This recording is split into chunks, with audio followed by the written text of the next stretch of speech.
வந்தவங்க எல்லாருக்கும் வணக்கம்ங்க. நாங்க சூழல் பாதுகாப்பு செய்திகளை வழங்குறோங்க. வந்தவங்க எல்லாருக்கும் வணக்கம்ங்க. நாங்க சூழல் பாதுகாப்பு செய்திகளை வழங்குறோங்க. ஆமா ஆமா, என்ன எல்லாம் கொண்டு வந்திருக்கீங்க? நாங்க வீதி நாடகம் மூலமா விழிப்புணர்வு தர வந்திருக்கோம். எதை பத்தி விழிப்புணர்வு தர போறீங்க? அதுவா, அழித்திடுவோமே அழித்திடுவோமே, சூழல் பாதுகாப்பை கெடுக்கும் நெகிழியை அழித்திடுவோமே, தவிர்த்திடுவோமே தவிர்த்திடுவோமே, சூழல் பாதுகாப்பை கெடுக்கும் செயல்களை தவிர்த்திடுவோமே, பாதுகாப்போமே பாதுகாப்போமே, பசுமையான பூமியை பாதுகாப்போமே. கெடுக்கும் நெகிழியா? அது என்ன? ஆமா ஆமா, நம்ம தலைமுறை அழிக்கிறதுக்கு தலை விரிச்சாடுற பிளாஸ்டிக் தான் கடகார நெகிழி. எங்க போனாலும் பிளாஸ்டிக் தான். ஹோட்டலுக்கு போனாலும் பிளாஸ்டிக் பை, துணி கடைக்கு போனாலும் பிளாஸ்டிக் பை, டீ கடைக்கு போனாலும் பிளாஸ்டிக் பை, பூ கடைக்கு போனாலும் பிளாஸ்டிக், மருந்து கடைக்கு போனாலும் பிளாஸ்டிக் பை, மல்லிகை கடைக்கு போனாலும் பிளாஸ்டிக் பை. இப்படி வாங்குற எல்லா பிளாஸ்டிக் பை எங்க போய் சேரும் தெரியுமா? எங்கதான் போய் சேருது? சக்கரத்தை வேகமா ஓட வச்சு நம்மளுக்கு இந்த பாழா போன சாக்கடை வேகமா ஓட வைக்க முடியலையே. ஏன்னா நம்ம வாங்குற எல்லா பிளாஸ்டிக் பையும் அங்கங்க தூக்கி வீசுறதுனால அதெல்லாம் போய் கால்வாயை அடைச்சிக்குது. மழை தண்ணி தேங்கி நின்று கொசுவெல்லாம் பெருகி வளர்ந்த நோய் கூட வந்து சேருது. அது மட்டும் இல்ல, நம்ம ஹோட்டல்ல வாங்குற பிளாஸ்டிக் பைய அப்படியே தூக்கி வீசுறதுனால ஆடு மாடெல்லாம் சாப்பிட்டு அது உயிருக்கே ஆபத்தா முடியுது. ஆடு மாடு மட்டுமா சாப்பிட்டு? கடல்ல இருக்க ஆமைங்களும் திமிங்கலமும் கூட தான் சாப்பிட்டு செத்து போதா எல்லா செய்திகளையும் சொல்றாங்க. ஏன் நீ பார்க்கல? ஆமாண்டி, நேத்து கூட டிவில பார்த்தேன், இன்னைக்கு கூட பேப்பர்ல படிச்சேன். நம்ம ஒரு முறை மட்டும் பயன்படுத்துற பிளாஸ்டிக் பொருட்களை அப்படியே தூக்கி வீசுறதுனால மண்ணோட மண்ணா கலந்து மண்ணின் மகிமையே கெட்டு போச்சு. மழை தண்ணி அங்கங்க தேங்கி நின்று சேரும் சாகரிகமா கிடக்குது. கொஞ்சம் மழை பெஞ்சா கூட ஊரே வெள்ளக்காடாகுது. இதெல்லாம் மாத்த வழியே இல்லையா? ஏன் இல்ல, எல்லா குப்பைகளையும் ஒன்னா போட்டு எரிச்சிடுவோமே. முடியாது முடியாது, அதெல்லாம் முடியாது. நீ என்னதான் எண்ணெய் ஊத்தி எரிச்சாலும் உன் திண்ணை விட்டு போவாதுன்ற கதையா அந்த பிளாஸ்டிக்கா மீண்டும் மீண்டும் நம்ம நாட்டிலே தான் குடுத்தனம் பண்ணுமா?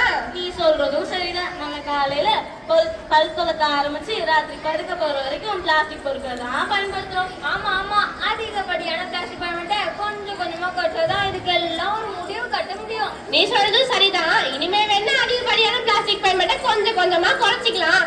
ஆனா ஏற்கனவே பயன்படுத்தி மாலை மாறி குவிஞ்சிருக்க பிளாஸ்டிக்ல என்ன பண்றது? இருங்க இருங்க, இதுக்கு நான் ஒரு பதில் சொல்றேன். முதல்ல வீட்டுல இருக்க குப்பைகள்லாம் மக்கும் குப்பை மக்காத குப்பைன்னு பிரிக்கணும். மக்கும் குப்பையான காய்கறிகளை வச்சு தோட்டம் அமைக்கலாம். மக்காத குப்பையான பிளாஸ்டிக் எல்லாத்தையும் ஒன்னா அடைச்சி வீடு கூட கட்டுறாங்க. வெளிநாட்டுல ரோடு கூட போடுறாங்க, தார் ரோடு மாதிரி. இந்த மாதிரி செஞ்சாதான் என்ன?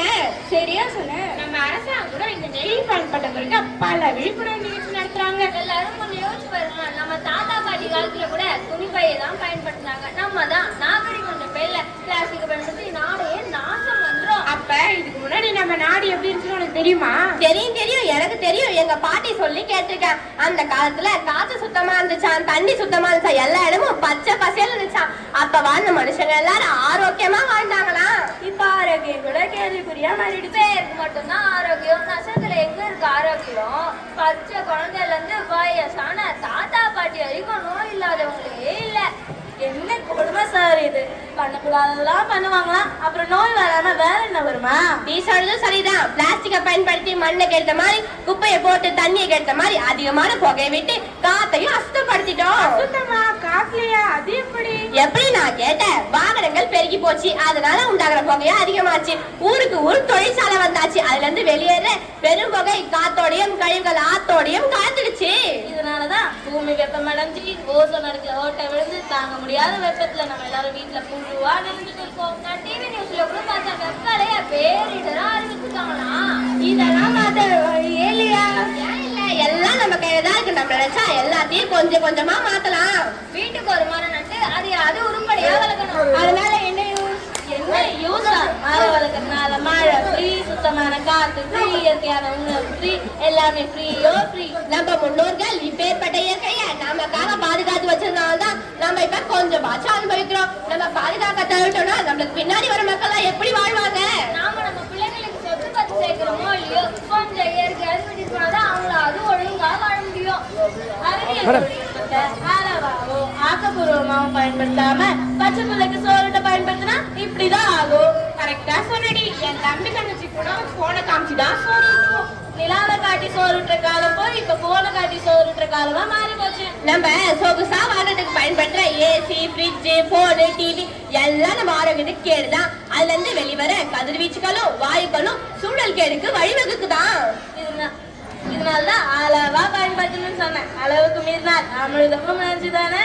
சரி சரி, நடந்து போச்சு. இனிமே அவர் வேலையை பார்க்கணும். இனிமே என்ன குப்பைகளை தரம் பிரிச்சு போட போறேன். நான் மெயினா மரம் வளர்க்க போறேன். அறிவியல் தொழில்நுட்ப வளர்ச்சிய அளவாவும் ஆபரூபமாவும் பயன்படுத்த விழிப்புணர்வு தர போறேன். இனிமேட்டு காற்று மாசுபாடு தடுக்க மிதி வண்டியை ஓட்ட போறேன்.